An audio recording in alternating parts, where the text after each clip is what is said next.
جمعیت اسلامیہ، نوجوان ساتھیوں، بزرگوں اور دوستوں، عزیز بچوں، پردہ نشین ماں اور بہنوں، السلام علیکم ورحمۃ اللہ وبرکاتہ۔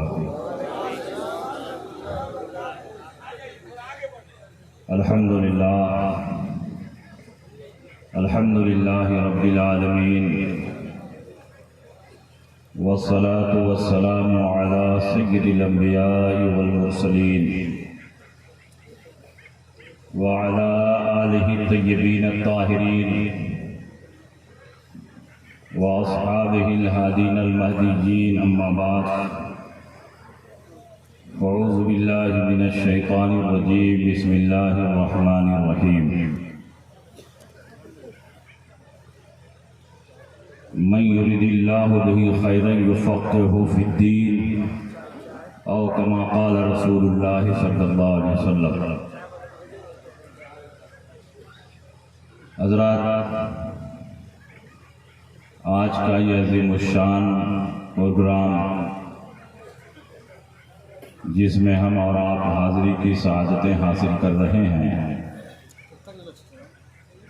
پوری کامیابی کے ساتھ اپنی منزل کی طرف رواں ہے۔ قابل سر مبارکباد ہیں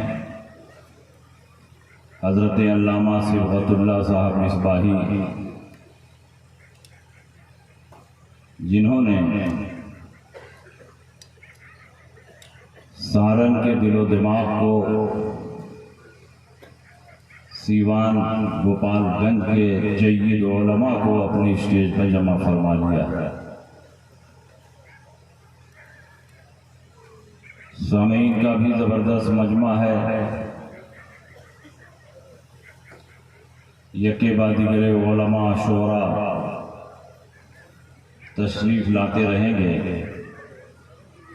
میں تھوڑی دیر کے لیے یہاں حاضر ہوں۔ حضرت علامہ صبغت اللہ صاحب کا حکم ہے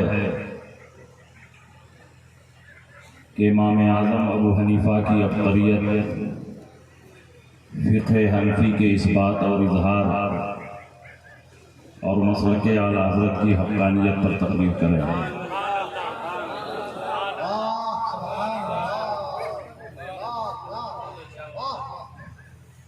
نبی اکرم صلی اللہ علیہ وسلم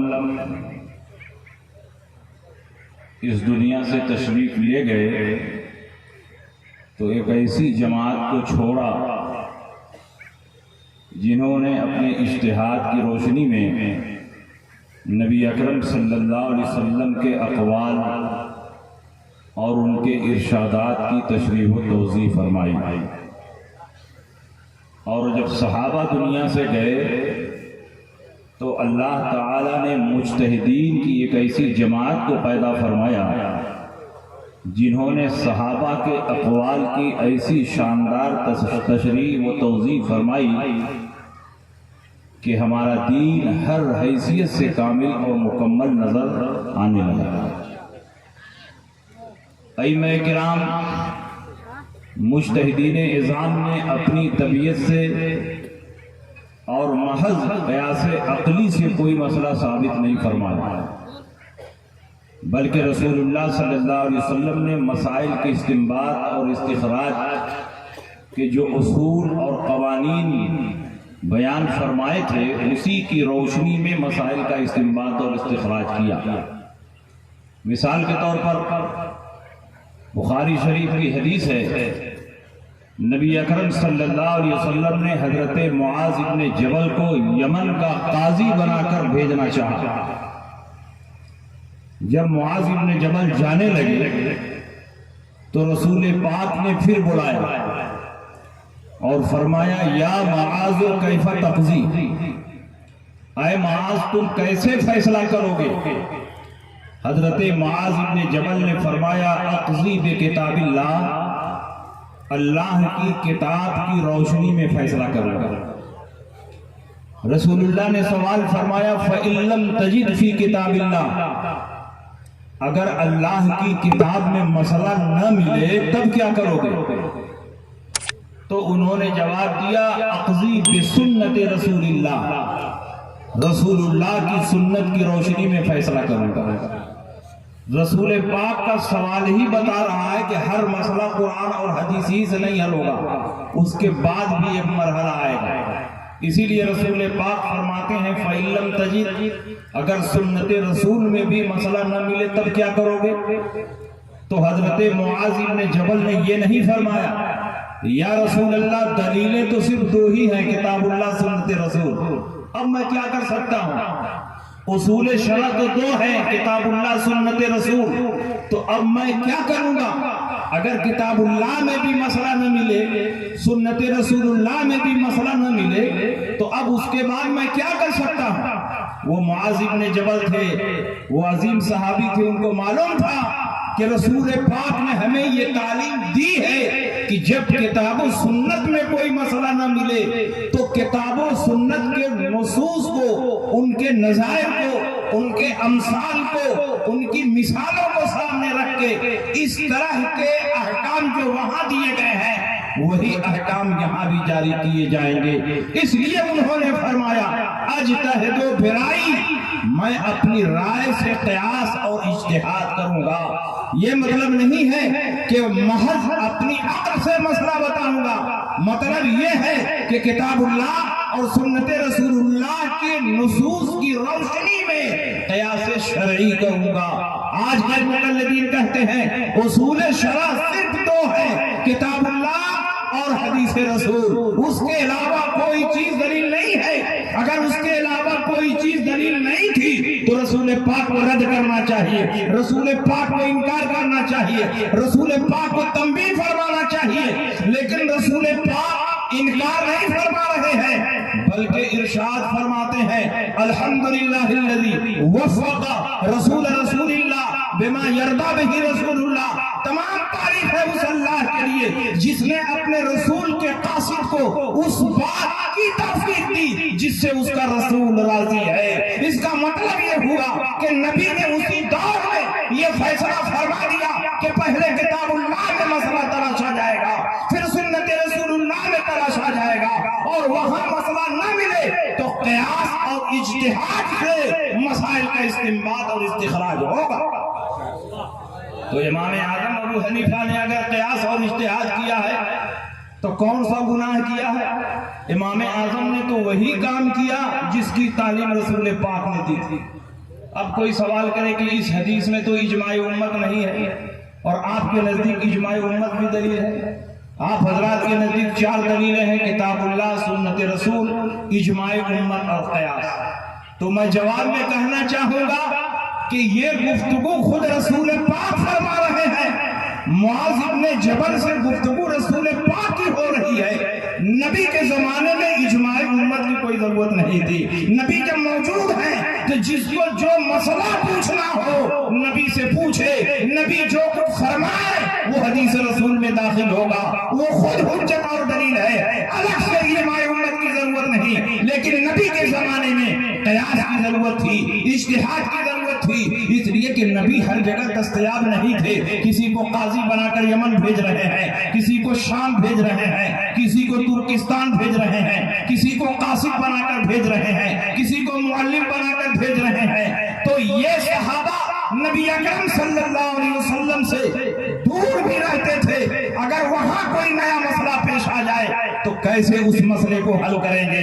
اس لیے نبی کے زمانے میں قیاس اور اجتہاد کی ضرورت تھی، اس لیے رسول پاک نے قیاس اور اجتہاد کی تعلیم دی۔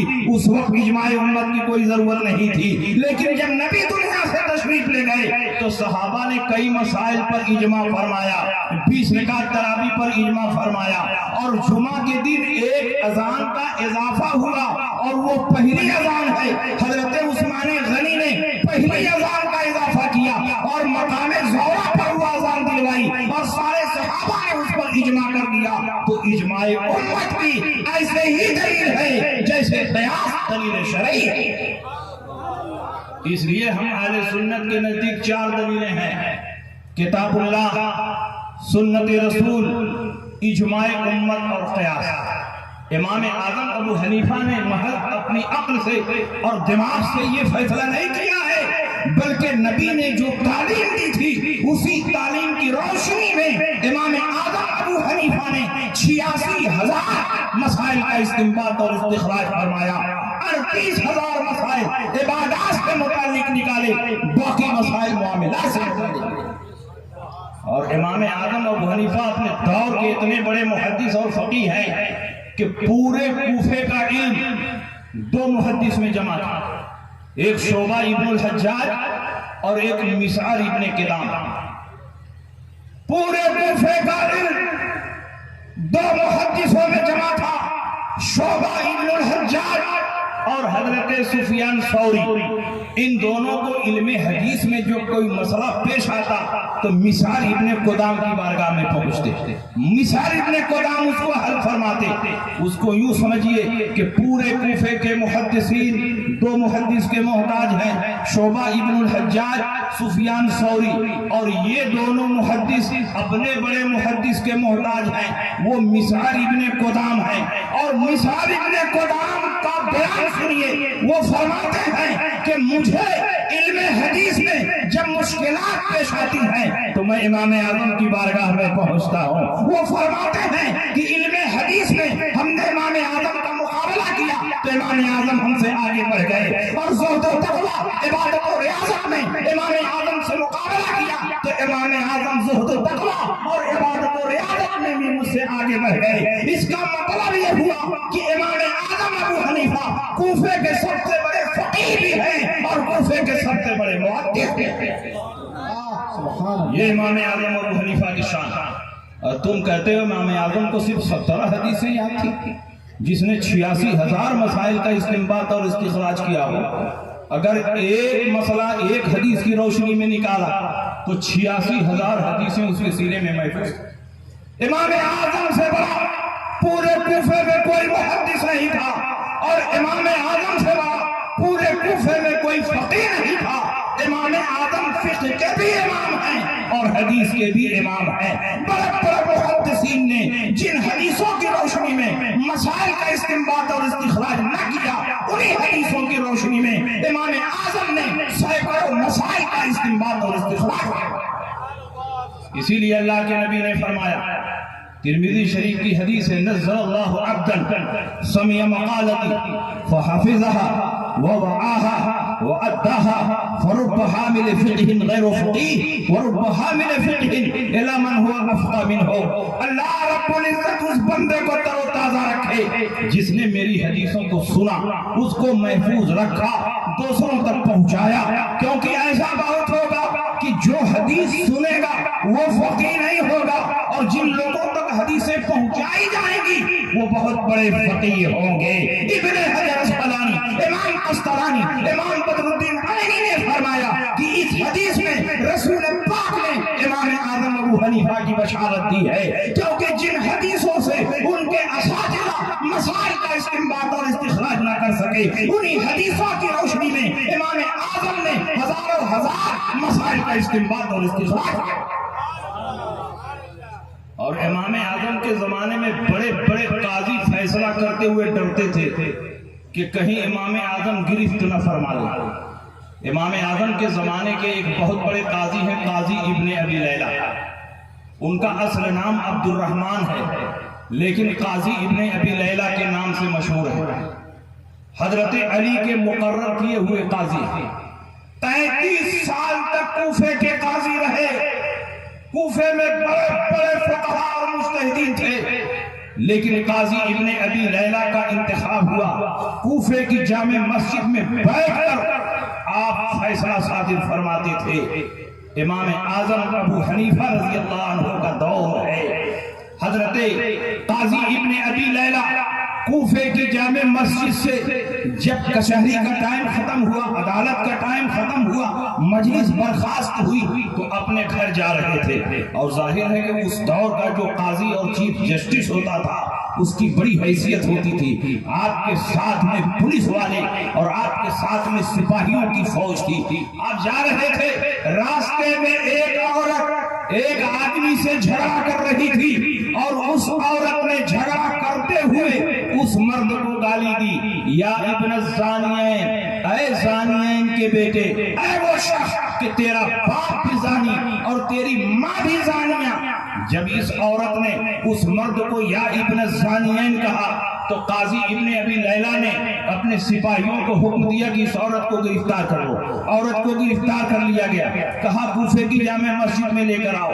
عورت کو کوفے کی جامع مسجد میں لایا گیا اور آپ کوفے کی جامع مسجد میں بیٹھے اور آپ نے فیصلہ سنایا کہ اس عورت کو کھڑا کرا کر ڈبل حد قذف جاری کی جائے.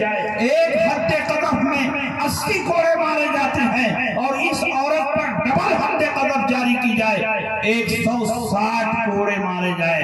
کیونکہ جو کسی آدمی پر زنا کی جھوٹی تہمت لگائے اس کے اوپر حد قذف جاری کی جاتی ہے. اس نے باپ کو بھی زانی کہا, ماں کو بھی زانیہ کہا اور کوئی ثبوت شرعی نہیں ہے, اس لیے اس عورت پر ڈبل حد قذف جاری کی جائے. 160 کوڑے اسی مسجد میں کھڑا کرا کے اس کو مارے جائے.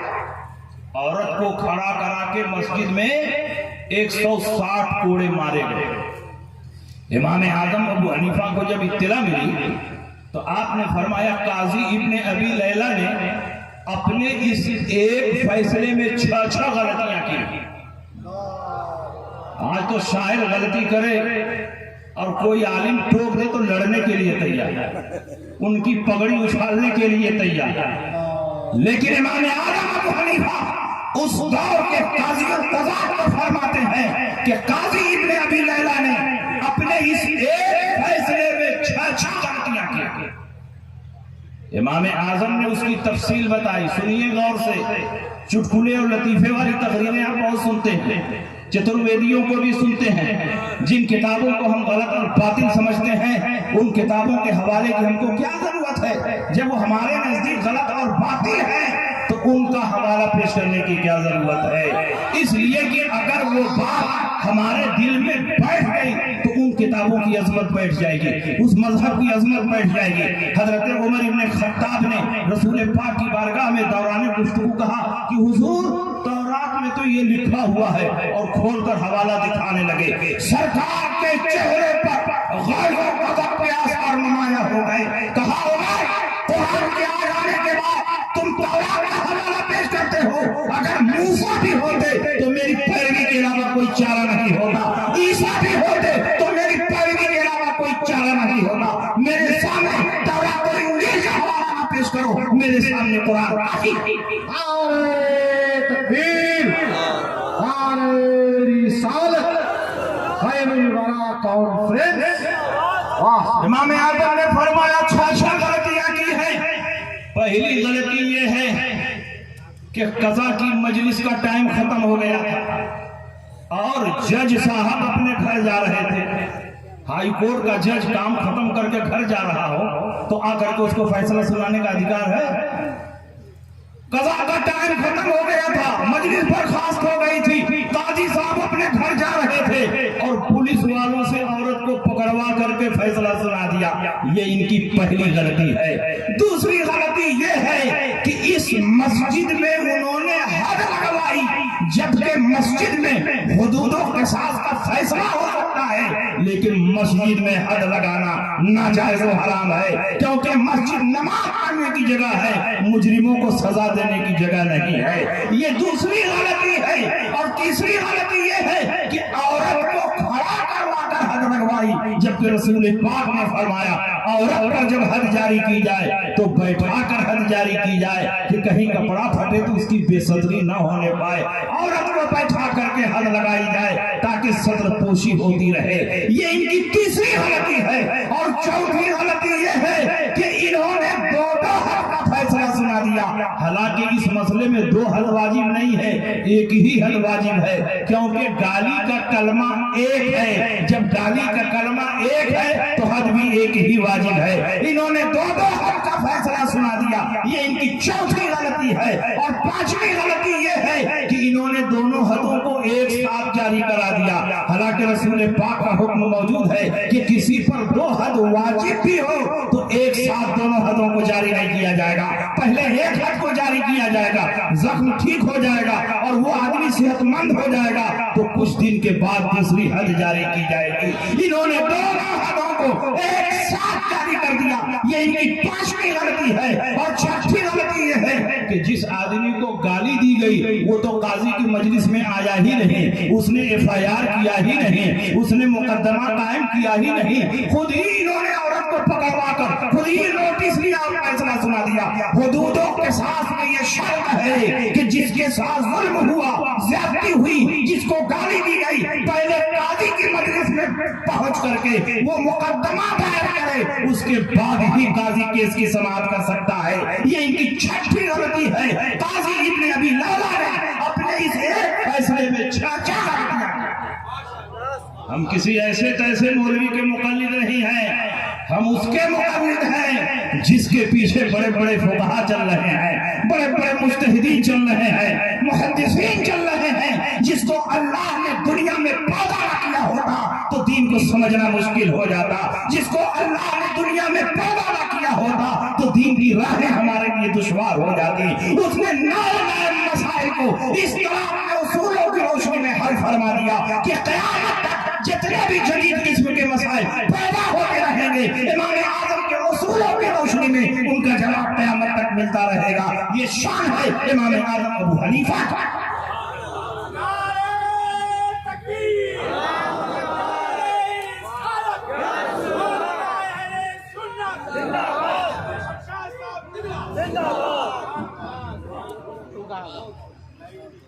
یہ حضرت اجتہاد کے مسائل کو سب سے زیادہ سمجھ رہے ہیں، ماشاءاللہ، اللہ سلامت رکھے۔ جب قاضی ابن ابی لیلہ کو اطلاع ملی کہ ابو حنیفہ نے میرے فیصلے پر تنقید کی ہے تو انہوں نے کوفے کے حاکم کے پاس جا کر شکایت کی کہ ابو حنیفہ ہمیشہ میرے فیصلوں پر تنقید کرتے ہیں، میں سرکاری قاضی ہوں، میرے فیصلے پر تنقید کرنے کا مطلب بادشاہ اسلام کے فیصلے پر تنقید کرنا، بادشاہ اسلام کی انتخاب پر تنقید کرنا۔ اس لیے ابو حنیفہ پر پابندی لگا دی جائے کہ ابو حنیفہ فتویٰ نہ دیں، کسی کو مسئلہ نہ بتائیں۔ کوفے کے حاکم نے امام اعظم ابو حنیفہ کو بلایا اور کہا آپ پر پابندی لگائی جاتی ہے کہ آپ کسی کو فتویٰ نہیں دیں گے، مسئلہ نہیں بتائیں گے۔ امام اعظم نے فرمایا فتویٰ دینا فرض کفایہ ہے، میرے علاوہ کوفے میں 10 مفتی اور مجتہد موجود ہیں، اگر میں نہیں بھی فتویٰ دوں گا تو بھی دین کا کام رکے گا نہیں، چلتا رہے گا۔ امام اعظم ابو حنیفہ نے طے کر لیا کہ وہ فتویٰ نہیں دیں گے۔ ان کی بیٹی نے اسی دوران ایک دن روزہ رکھا، دانت سے خون نکلتا رہا، بیٹی بار بار تھوکتی رہی، یہاں تک کہ کچھ دیر کے بعد تھوک صاف ہو گیا تو بیٹی نے امام اعظم سے پوچھا ابا جان آج میں روزے سے ہوں اور میرے دانتوں سے خون نکل رہا تھا، بار بار میں تھوکتی رہی، اب خون بالکل صاف ہو چکا ہے، خون کی آمیزش نہیں ہے، اگر میں تھوک کو نکل جاؤں تو میرا روزہ رہے گا کہ فاسد ہو جائے گا۔ امام اعظم سے گھر کی چہار دیواری میں مسئلہ پوچھا گیا، پوچھنے والا کوئی باہری نہیں ہے، آپ کی بیٹی ہے، اپنے گھر میں مسئلہ بتا دیتے تو کس کو خبر ہوتی، لیکن امام اعظم ابو حنیفہ صرف شریعت کے امام نہیں تقویٰ کے بھی امام تھے۔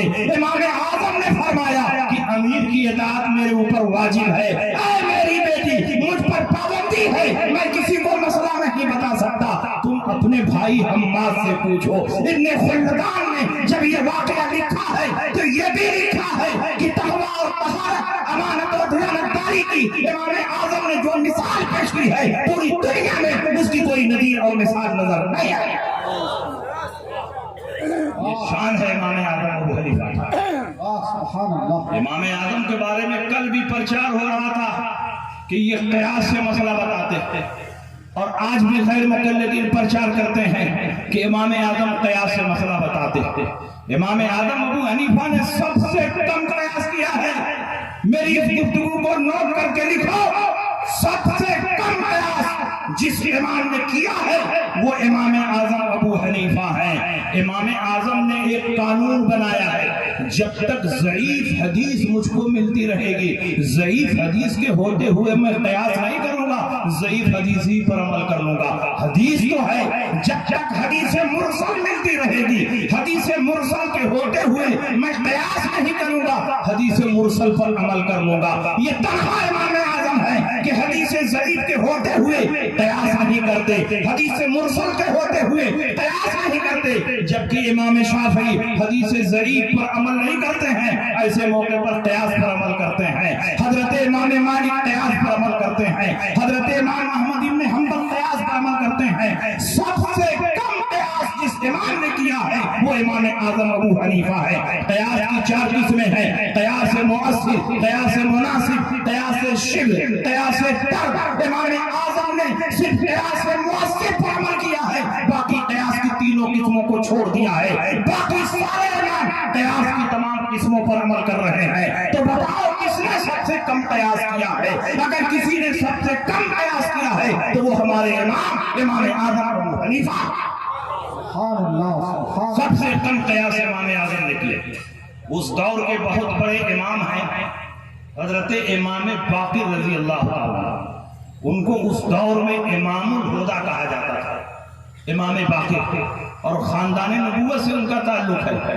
حضرت امام زین العابدین کے بیٹے ہیں اور امام حسین کے پوتا ہیں۔ سید سجاد کے صدقے میں ساجد رکھ مجھے، علم حق دے باقر علم ہدیٰ کے واسطے۔ باقر العلوم ہے۔ اس دور میں آپ محدثین کے مقتدی اور پیشوا تھے۔ کچھ لوگ ان کے پاس گئے اور کہا حضور ابو حنیفہ دین میں قیاس بہت کرتے ہیں، اپنی عقل سے اپنی رائے سے نئی نئی باتیں نکالتے ہیں اور رسول اللہ کی حدیثوں کو رد کر دیتے ہیں۔ امام اعظم ابو حنیفہ حج کے لیے گئے، پتا چلا امام باقر بھی آئے ہوئے ہیں، تو ان کی زیارت کے لیے امام اعظم حاضر ہوئے اور آپ کے شاگرد رشید عبداللہ ابن مبارک نے تعارف کروایا کہ یہ فقیہ عراق ابو حنیفہ ہیں۔